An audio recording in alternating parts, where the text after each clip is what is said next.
Essa semana eu completei 30 anos. E eu tive a ideia de fazer um vídeo com 30 coisas que eu aprendi sobre mim e sobre a vida nesses 30 anos. Mas, enquanto eu escrevi o roteiro para gravar o vídeo, e o editar e consequentemente postar no dia seguinte ao meu aniversário, a minha internet caiu. Eu fiquei meio desolada, agoniada, surtada, e eu não gosto de ter minha rotina quebrada. E essa foi uma das coisas que eu aprendi sobre mim. Eu odeio ter a minha rotina quebrada, por mais caótica que ela seja. Então, eu finalizei o roteiro e iria gravar daquela forma de sempre. Mas, sabe quando a gente sente que tá faltando algo? Então, ainda vou lhes contar essas coisas. Mas enquanto eu faço uma mousse de maracujá para celebrar meu aniversário. Fiz 30 anos. 30. A idade do sucesso, segundo Jenna Rink, quando ela tinha 13 anos. Vocês lembram disso? Meu Deus. E assim, meio que se mostrou a idade do sucesso pra ela, né? Ok, um pouco cheio de erros e tal, mas rolou. Ai, que piada. Pensar nisso sempre me assombrou bastante. Mesmo pensando que talvez tivesse que deixar de ser quem eu sou. Mas o sucesso parecia tão tentador. Acho que por isso me assombrar bastante por bastante tempo fez com que eu não tenha dado as devidas atenções necessárias a mim mesma. E eu demorei de perceber muita coisa importante sobre mim, inclusive sendo uma delas que eu deveria aprender a me retirar pelo meu próprio bem. Eu aprendi a me retirar de espaços que não me cabem. Essa foi outra coisa que eu aprendi sobre mim. Às vezes nos forçamos a estar em lugares que não gostamos por causa de algumas pessoas que gostamos de estarem lá. Ou porque pela idade que temos deveríamos gostar de estar. E se não seguirmos isso, podem nos achar chatas. Mas assim, que me achem chata! Eu não me importo mais. Inclusive, isso me leva a compreender que a minha bateria social é de centavos. Então, por mais que eu adore estar com algumas pessoas, eu tenho limites. Limite de tempo, de interação, limite de pessoas ao meu redor. Eu percebi que isso era algo que já existia por aqui, mas claramente piorou pós-pandemia. Mas eu sempre tive isso. Eu sempre tive essa questão. Tanto é que eu me sentia meio esquisita por me sentir mal algumas vezes em que eu passava alguns dias com pessoas que eu gostava. Se eu tava junto de gente que eu gostava, por que eu tava me sentindo tão mal? Tudo tem limite, inclusive eu. Inclusive, percebendo isso, eu também percebi e descobri fortemente que eu amo estar sozinha. Eu amo ficar sozinha. E o que um dia pareceu que eu queria, na verdade, não estar em casa, na verdade, era não querer estar naquele lugar que me fazia mal de alguma forma. Outra coisa que eu aprendi em todos esses anos é que boas relações também podem terminar. E eu não tô falando só das amorosas. Nem toda relação vai durar pra sempre e isso não é um pesadelo. Claramente que se temos uma boa relação com alguém, queremos que isso dure a vida toda. Só que algumas pessoas vêm pra fazer parte da nossa trajetória e não de toda a nossa existência. E tá tudo bem. Nós crescemos, nós mudamos, e justamente por nossas mudanças, pode ser que não faça mais sentido manter certas relações, por mais que a gente ame muito aquelas pessoas. Com o tempo, as coisas podem começar a parar de fazer sentido. Principalmente quando a gente vai crescendo e percebendo que essas pessoas que a gente tem bons sentimentos podem ser pessoas que não respeitem totalmente os nossos espaços, dentre outras coisas também. E isso não vai ser o fim do mundo. E terminar essas relações não quer dizer que você odeia aquela pessoa ou ela te odeia. Pode até acontecer, né? Mas não é uma regra. Boas relações terminarem não quer dizer que tava tudo ruim e que há sentimentos ruins ali. É só que as coisas realmente não funcionam mais. Relações podem acabar mesmo sem despedidas. O importante é você manter o carinho no coração de quem já teve na sua vida a importância que teve. E falando em relações que terminam, uma outra coisa que eu aprendi é que ninguém vale a nossa saúde. E eu tô falando isso pra vocês enquanto uma pessoa que viveu relações que me destruíram em diversos aspectos de destruição. E essas destruições, elas acabam causando marcas nas nossas existências e nas nossas futuras relações. Tanto com outras pessoas, tanto com a gente mesmo, como a gente vai se encarar. E novamente eu tô falando disso em relação a relações românticas, em relações de amizade e até nas familiares, porque às vezes a gente se sucumbe a certas coisas, porque a gente pensa que aquela pessoa divide o nosso sangue, então deveríamos aturar as coisas e não é bem assim. Inclusive, uma das coisas que eu mais repito na minha vida pra mim e pros outros, que foi algo que eu aprendi de verdade mesmo, assim, de forma muito intensa, e essa lição foi essencial de se compreender e de se repetir, é que não é porque eu não faria algo com alguém que essa pessoa não faria comigo. É muito importante que a gente entenda isso, porque, gente, quantas vezes a gente pensa aí que não faria uma coisa ruim com alguém e as pessoas nem pensam duas vezes antes de fazer conosco. E claramente eu não tô falando isso pra você, pra que você seja ruim com as pessoas. Não, claro que não. Seja você, seja uma boa pessoa, por você mesmo. Mas entenda que você ser legal com outras pessoas não quer dizer que elas também vão ser legais com você. E ainda falando de relacionamentos, eu quero dizer que eu tô aprendendo, na verdade. Isso eu não aprendi ainda. Vou ser sincera com vocês. É que eu não devo ser mãe das pessoas com quem eu me relacionar. Tanto de amizade quanto de namoros mesmo. Mas principalmente de namoros. Eu não devo ser mãe de ninguém. Porque eu me importo, quero resolver tudo, dou a mão e o povo não quer apenas o braço, mas o corpo inteiro e o meu cérebro pra devorar. Outra coisa que eu aprendi sobre mim é que eu amo igual a alguns gatos. Principalmente igual a minha gata mais velha. Eu amo de longe. E eu sei que isso pode parecer meio absurdo para algumas pessoas, só que eu sei o que se passa no meu coração e eu sei o quanto as pessoas são importantes para mim, mas eu tenho dificuldades em relação a certas expressões e certos contatos, mas eu penso nas pessoas e me importo com elas e torço por elas. Eu só não consigo ficar indo atrás o tempo todo. Inclusive, isso entra naquela questão das chatices, que foi uma coisa que eu já citei antes. As chatices que nos dizem que somos chatas por não fazermos certas coisas ou por não gostarmos de certas coisas. Eu descobri que as minhas chatices, na verdade, são características minhas. Eu não gostar de estar em certos ambientes, eu não gostar de certas comidas, eu não gostar de algumas pessoas e certos comportamentos não me fazem uma pessoa chata, me fazem uma pessoa do jeito que eu sou. E certas coisas, elas vão interferir só na minha vida mesmo. Como nesse caso da textura das comidas. Isso se torna dificultoso pra mim. Pra minha variedade alimentar. Isso se torna ruim pra mim, do meu caos alimentar. Mas isso é uma coisa que corresponde somente a mim. Eu não estou incomodando ninguém por conta disso. Não porque as pessoas se incomodam tanto pela minha forma de ser em relação a algumas coisas e me põem no lugar de chata por causa disso. Inclusive, a questão alimentar puxa da minha descoberta de ter síndrome do ovário policístico. Mas o que eu aprendi sobre mim não é totalmente em relação a isso. Não é sobre ter descoberto a síndrome do ovário. Quer dizer, síndrome dos ovários policísticos, né? O que eu aprendi sobre mim é que eu sou totalmente hater de exercícios físicos, odeio. Já é brincadeira nas minhas lives falarmos sobre isso. E isso é uma coisa que eu meio que já sabia, mas eu descobri que eu realmente odeio mesmo. E eu precisei encontrar outras formas de conseguir refazer alguma coisa. Tipo, eu comecei a caminhar. Porque quando eu saio pra caminhar, eu preciso voltar pra casa. E voltar pra casa pra mim é essencial.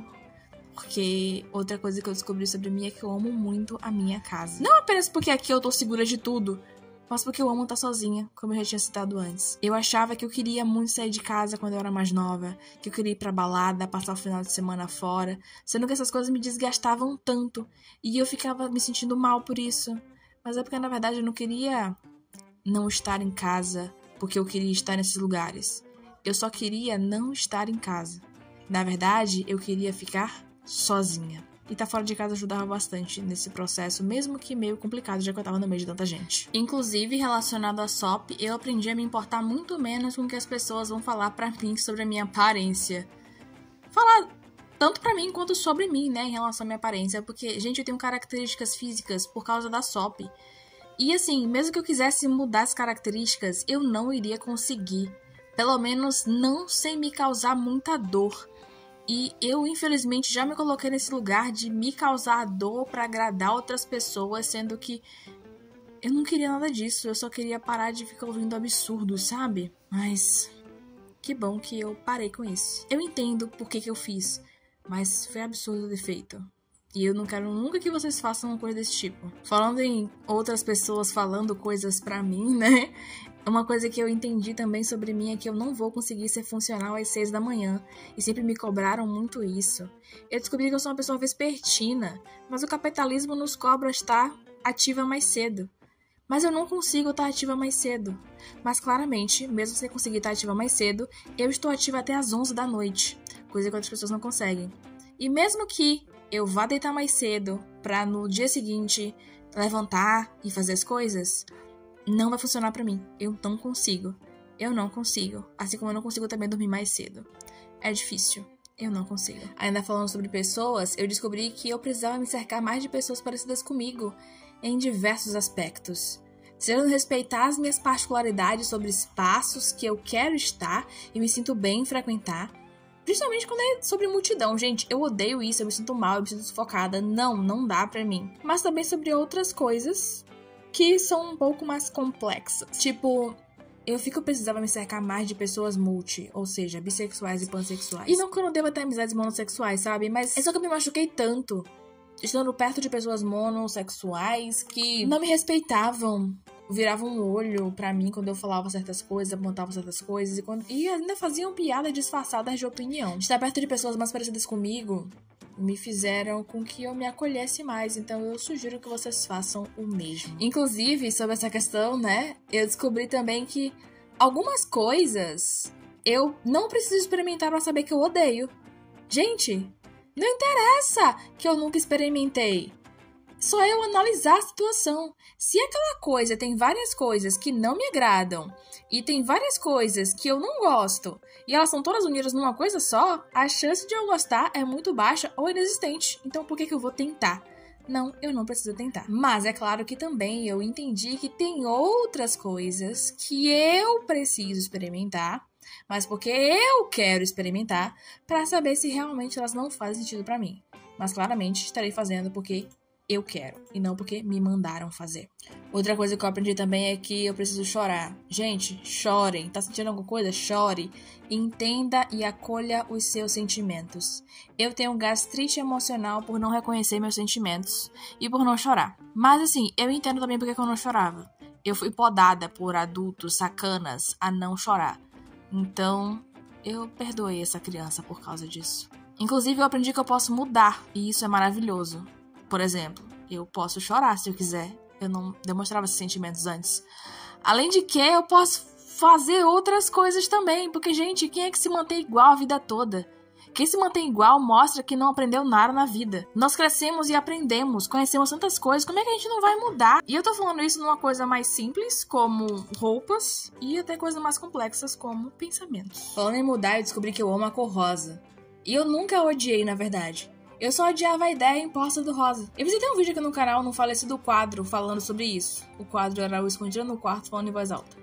O problema nunca foi a cor rosa. Sempre foi a imposição de feminilidade e desprezo a isso. Inclusive, eu desprezei bastante também a minha feminilidade. Eu a rejeitei bastante, porque a ideia do feminino sempre foi colocada nesse lugar de fragilidade, fragilidade no sentido ruim, né? Fragilidade, tristeza, melancolia, fraqueza.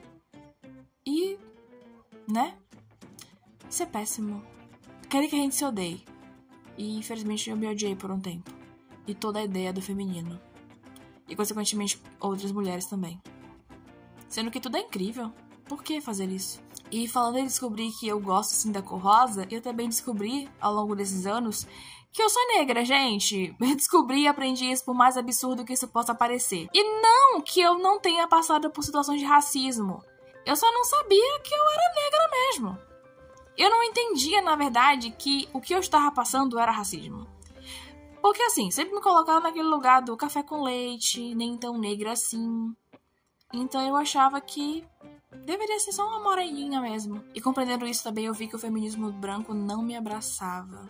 E eu tinha muitas ideias pautadas no feminismo branco também. E isso fazia me distanciar da minha negritude.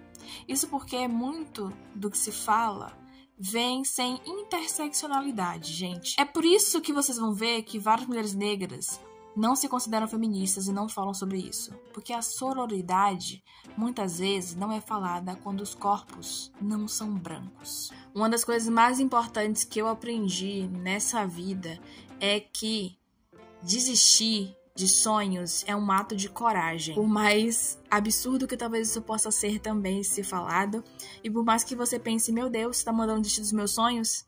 Não tô.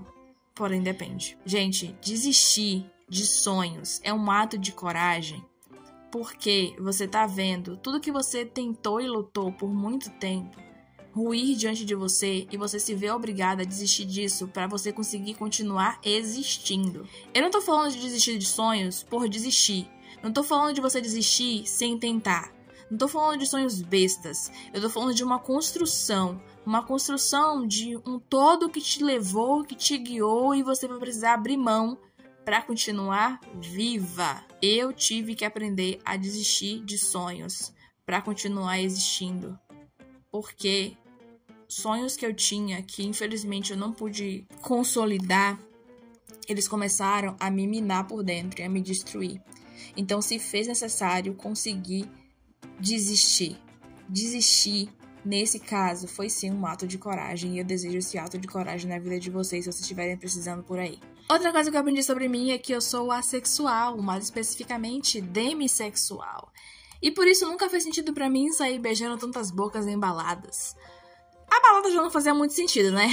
Quanto mais pegar a gente dessa forma. Mas ter entendido sobre isso de mim mesma, entendido sobre a existência disso, fez com que eu entendesse muito mais de mim. Muitos detalhes sobre mim.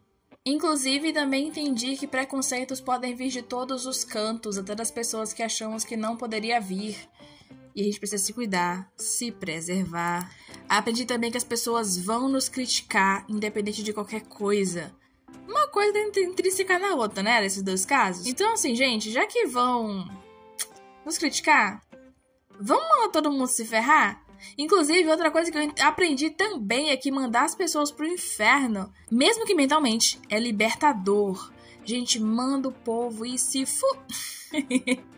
Eu tenho gastrite, galera.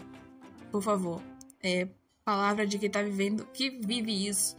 Manda o povo pro inferno, por favor. Manda o povo pro inferno. Inclusive, mande velhos pro inferno, mesmo que mentalmente. Porque, gente, tem um monte de gente velha imbecil aí, que fica falando um monte de besteira, achando que porque é mais velha ela sabe das coisas. Não, ela não sabe, ela nem sempre tem razão. E tanto que, por causa disso mesmo, que eu tenho muito cuidado de não ser a jovem... Quer dizer, a jovem não sou jovem. Quer dizer, sou, mas... Pera, deixa eu formular a frase. Pra eu não ser aquela adulta chata que fica cagando regra na existência de jovens. Eu tento conversar, entender, compreender e fazer as coisas acontecerem da melhor forma. Então, assim, gente velha pode sim falar merda. Entendam isso. Velho fala merda igual a jovem. Então, é sobre isso. Nesses 30 anos também eu descobri que a leitura me salvou de inúmeras formas, gente. Eu encontrei na literatura a minha salvação. E essa é a minha forma de me divertir, de relaxar, de me apaixonar, de viver de várias maneiras possíveis. E não existe uma forma certa da gente viver a nossa vida, a gente se divertir, a gente relaxar. O importante é a gente fazer o que a gente gosta, o que a gente quer, o que a gente precisa. É sobre a gente. Eu sempre brinco com vocês que eu sou uma adolescente de 29 anos, né? E essa brincadeira, em parte, tem um fundo de verdade. Isso porque eu não me sinto tão adulta assim igual a outras pessoas. Tudo bem que a minha geração é outra. Além disso, eu sou uma pessoa LGBTQIA+. Isso se dá também, essa questão, né, de ser essa pessoa da comunidade, faz com que eu viva num tempo diferente chamado queer timing. Mas, além disso, eu também vejo o mundo de uma outra forma. E isso faz com que eu não me sinta essa adulta que outras pessoas são. Eu sou diferente. E tá tudo bem. Você também se sente assim? E por fim, mas nem um pouco menos importante, eu aprendi que eu preciso me perdoar. Não ter alcançado o sucesso aos 30 não me torna uma pessoa horrível, por mais que às vezes isso ainda pare na minha cabeça. Eu tô tentando, por mais que eu esteja cansada e pense em desistir algumas vezes. E esse desistir não é de sonhos, como eu disse antes. O desistir de sonhos, eu já desisti. Desisti e recomecei. E eu espero conseguir continuar seguindo. Continuar tentando, mas para além disso, eu não quero só continuar tentando, eu quero alcançar as coisas que eu almejo, eu quero alcançar as coisas que eu tanto busco, eu quero alcançar as coisas que eu preciso para viver bem, para viver tranquila. E eu alcancei alguma das coisas assim que eu almejei nesses novos sonhos que eu passei a ter depois de ter desistido dos sonhos anteriores. Eu consegui algumas coisas, mas eu preciso de mais. Não simplesmente para acumular coisas, mas para viver bem. Para não ter a mente tão agoniada com coisas. Para seguir tranquila e poder proporcionar coisas boas para mim e para as pessoas que eu amo. Eu quero muito conseguir seguir e conquistar. Claramente eu tenho muitas coisas mais para aprender e eu espero que esses aprendizados continuem a me libertar. Obrigada por estarem comigo nesses últimos anos e oficialmente eu sou uma adolescente de 30 anos. Muito obrigada por terem assistido até aqui, terem se inscrito neste canal e terem deixado gostei nesse vídeo. Um beijo e até o próximo vídeo.